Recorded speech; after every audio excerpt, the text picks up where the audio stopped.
রাজধানী ঢাকা ও সিলেট সহ দেশের বিভিন্ন স্থানে ভূমিকম্প অনুভূত হয়েছে। শুক্রবার সকাল 10টার পর এই ভূকম্পন অনুভূত হয়।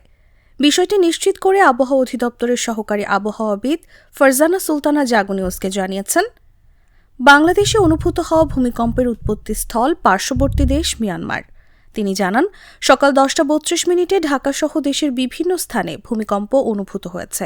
রিক্টার স্কেলে এর মাত্রা ছিল 5। ঢাকা থেকে 882 কিলোমিটার দূরে মিয়ানমারের একটি স্থানে এই ভূমিকম্পের উৎপত্তি হয়।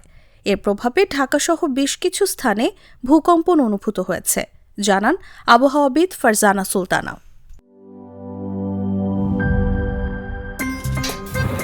আমার একটা স্মার্ট সিদ্ধান্তে 25% গ্যাসের খরচ কমেছে। ভাবছেন কিভাবে?